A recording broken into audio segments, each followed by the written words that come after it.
আজকে আমাদের আলজমিরা হসপিটালে বাবুটা হয়েছে, মানে অনেক রাতে হয়েছে, কটার দিক হলো 2টার একটু আগে। তো বাবুর বাবা হচ্ছে দেশের বাইরে থাকে। তো যাই হোক, বাবুর বাড়ির লোকজন মানে খুবই ভুল করেছে, এমন একটা সময় নিয়ে আসছে, একদম লাস্ট টাইমে নিয়ে আসছে। আর আগে নিয়ে আসা উচিত ছিল, কোনো একটা অ্যাক্সিডেন্ট হতে পারতো। আর সেক্ষেত্রে দেখা যায় বাবুকে তো আমরা সুন্দর করে আউট করলাম। আউট করার পর দেখা গেলো যে 18%। পরে প্লাসেন্টা একদমই উইক হয়ে গেছিলো। ওনারা বাড়িতে আসলে অনেক চেষ্টা করে তারপরে নিয়ে আসছে, যখন হয় নাই তখন নিয়ে আসছে, সাথে দায়ও ছিল। তো যাই হোক, এইভাবে যদি আপনারা আমাকে দেখানোর পরেও যদি এইভাবে ট্রায়াল দেন, বাড়িতে ট্রায়াল দিয়ে তারপরে যখন একান্তই হয় না, তখন হচ্ছে একদম লাস্ট পর্যায়ে সিরিয়াস কন্ডিশনে নিয়ে আসেন, তাহলে আসলে এটা আসলে কি বলবো, তার মাঝে আপনারা জানেন যে আমি যথেষ্টই অসুস্থ। তো এমন একটা, তারপরেও তো আমাকে রাত্রি 1টার পরেও এসে সাথে সাথে চেম্বারে পেয়েছেন, মানে চেম্বারে বসাই ছিলাম।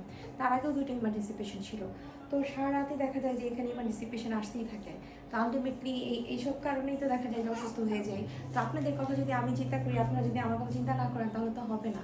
কারণ একটা ব্যথা উঠে কখনোই ফুল ডায়ালেটেড হয়ে যায় না, হতে অনেক সময় লাগে। তো ব্যথা ওঠার পরে আপনারা চলে আসতে পারেন, বা তীব্র ব্যথা যখন হয় তখন আসলেও কিন্তু এই কন্ডিশন হয় না।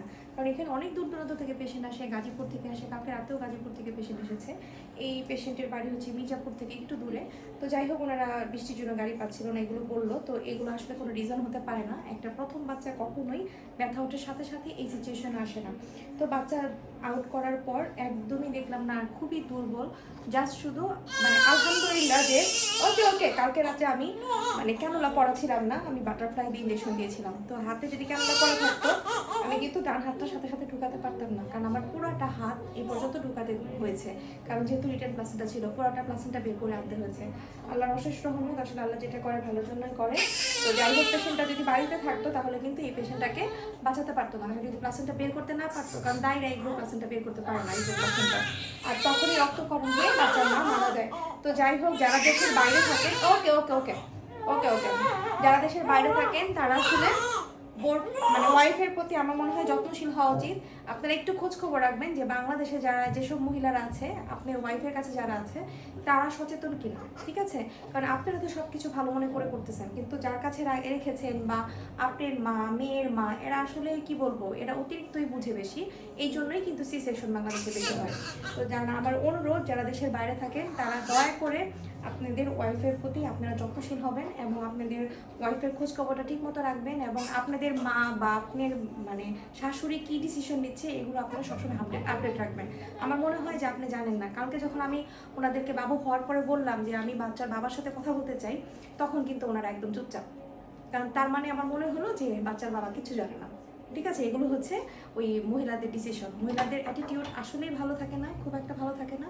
এই জন্যই আমি বলি যে মানে মহিলা মানুষ কম আসাই ভালো, ঠিক আছে?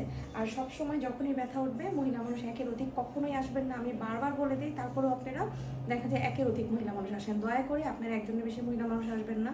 কারণ আমি যেহেতু হেল্প করছি এবং ব্যতিক্রমধর্মী একটা প্রতিষ্ঠান করেছি টাঙ্গাইলে, তো আপনারা আমাকে যদি হেল্প না করেন তাহলে কিন্তু আমার পক্ষে এটা কন্টিনিউ করা সম্ভব না। তো যাই হোক, বাবুর জন্য সবাই দোয়া করবেন। বাবুর মা যথেষ্ট ধৈর্যশীল ছিল, খুবই ভালো ছিল। বাবুর মাও আমাকে অনেক কিছু বলেছে, কিন্তু এগুলো আমি আসলে বলতে চাই না। তো আমি শুধু বাবুর বাবার উদ্দেশ্যে বলতেছি যে আপনি আপনার বাচ্চা এবং ওয়াইফকে দেখে রাখবেন। তো যাই হোক, সবাই ভালো থাকবেন, আর যে যেখানে আছেন সেখান থেকে আমাদের চেষ্টা করে যাবেন। আল্লাহ হাফেজ, আসসালামু আলাইকুম।